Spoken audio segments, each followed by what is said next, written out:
Hello everyone and welcome to another episode of I Bought a Watch. First of all, I want to make an announcement about the 1,000 subscriber watch giveaway, which I urge you all to enter and leave your say in. You can do that by either using this link on screen here or the link in the video description below. I'm planning on putting out the poll here on the YouTube channel community tab. I'll leave a link to that in the description as well and leave the poll open over the weekend, and then come Monday I'll go out and buy the watch with the highest votes.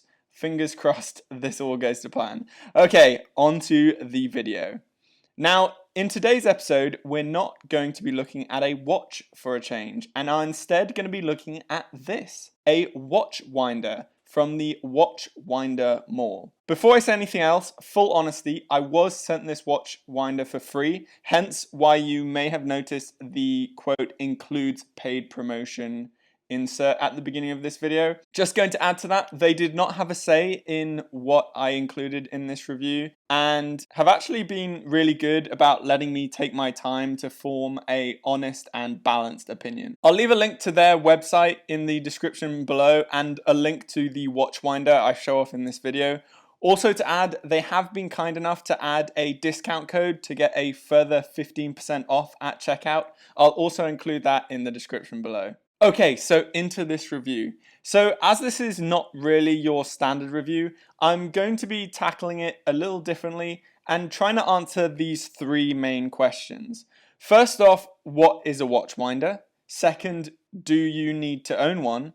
And finally, if you do, is this one here any good? So to answer the first question of what a watch winder is, well, like the name suggests, it basically just winds your watches.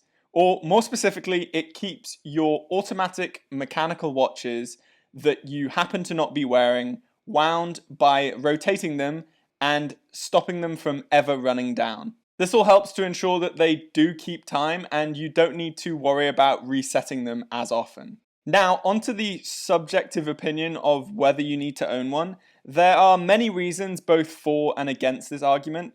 Peter Kotsa makes a tremendous argument for the latter in a video, which I largely agree with, and we'll leave a link to that too in the description if you want to go check that out. But personally, I'm going to try and stay unbiased and start with highlighting some of the reasons to own one, which of course are specific to me as an individual, but hopefully they resonate with some of you watching. First off is, if like me, you own a lot of watches, and especially a lot of those AliExpress watches, which kind of have the minimum threshold of power reserves, having a watch winder may really benefit you. For example, if you are a man or woman that likes to wear a selection of watches through the week, perhaps you have a 3-piece weekly collection. You could wind, set, and prep your watches on the Sunday evening, pop one on your side table for tomorrow and the other two in the winder, and then the worry of resetting dates or accidentally losing time is out of your mind until the end of the week, as you have peace of mind that the pieces will keep running,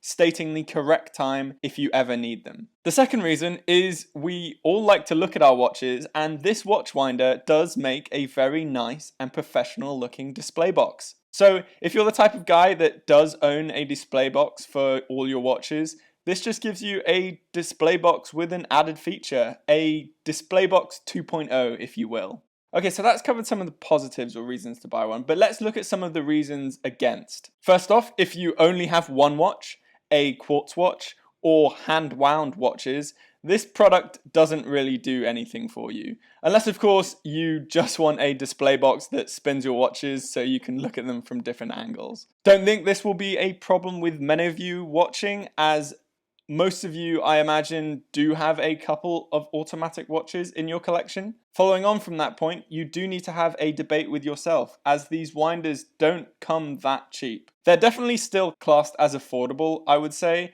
and have a solid construction and acceptable level of finishing that would suit almost any watch I could imagine. However, there is still a case to be made of whether they're worth the cost of, say, another watch.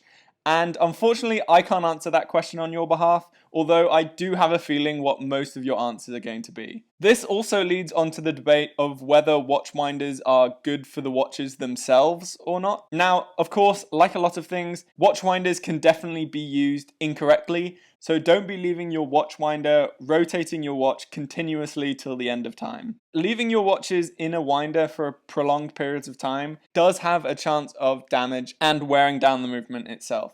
Now that's something you need to step back and debate with yourself. And if you're seriously considering one, there are loads of forums online, which I highly urge you to go and read to kind of understand how a watchwinder could benefit or detract from your watch owning experience. Finally, this brings me on to my third question. If you do decide that you want a watchwinder in your life, is this one here any good?